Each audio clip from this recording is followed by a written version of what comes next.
Cirbimde hodenden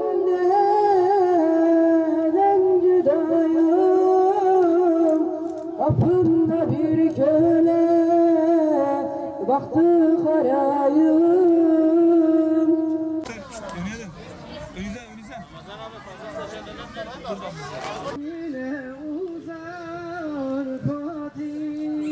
Yararlı işler yapmaya başladıktan sonra, örneğin siz de büyüdüğünüzde bu öğrendiklerinizi, bu duyduklarınızı, bu okuduklarınızı başkalarına aktardıktan sonra söyleyen arkadaşlara teşekkür ediyoruz. Namaz bunun direği. Bunu öncelikle aklımıza koyacağız. İkincisi niye güzeldir çocuklar? Namaz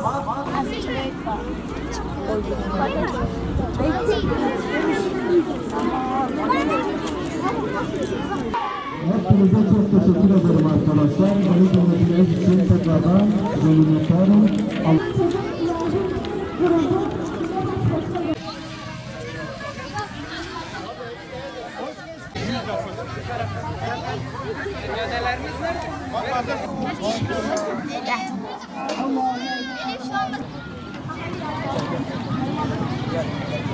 Yani her sene olmasını istediğimiz bir şey. Burada ilahiler söylendi, oyunlar oynanabilir burada. Yani çok şey yapıldı. Burada şiirler, Kur'an-ı Kerim okuduk, namazımızı kıldık. Her sene olsa çok daha güzel olur. Hem bu dünyalarına kazandırır hem de öbür taraftaki dünyalarına da kazandırabilir. Allah izin verirse ölene kadar devam edebiliriz. Vallahi çok güzel bir programdı. Her sene olmasını isteriz. Bu programda hem namazı öğreniyoruz hem de kılmayanlara da kılmayı öğretiyoruz. Namaz dinin direğidir. Cennetin kapısının anahtarıdır. Kılsınlar, yani o zaman cennete gidemezler. Güzeldi. Bütün gençleri böyle bir arada toplamak iyi bir düşünce. Yani namazı doğru düzgün kılamayanlar olabilirdi. Ama bu etkinlik sayesinde herkes tam olarak namazını kılabilir. Sonunda da iyi olabilmesi için güzel bir etkinlik yaptılar.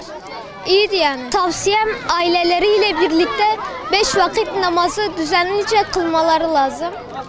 Yani cemaatle kılmaları lazım. Hiç aksatmamaları lazım.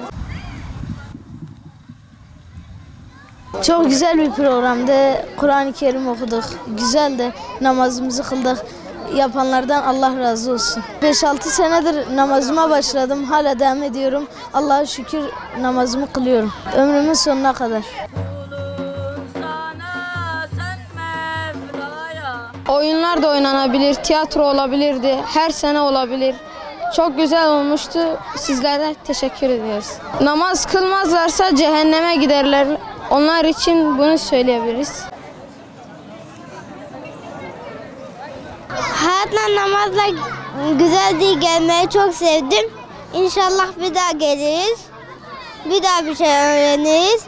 İnşallah hayat namazla güzeldi. Çok heyecanlı oldu. Çok eğlendik, namazı öğrendik, abdest almayı öğrendik. Bir daha olmasını isterim. Her şeyi kazandırır, cennete gitmeyi kazandırır. Hocam namaz dinin direğidir. Namaz kılmalarını tavsiye ederim. Zülazameti Allahu Ekber.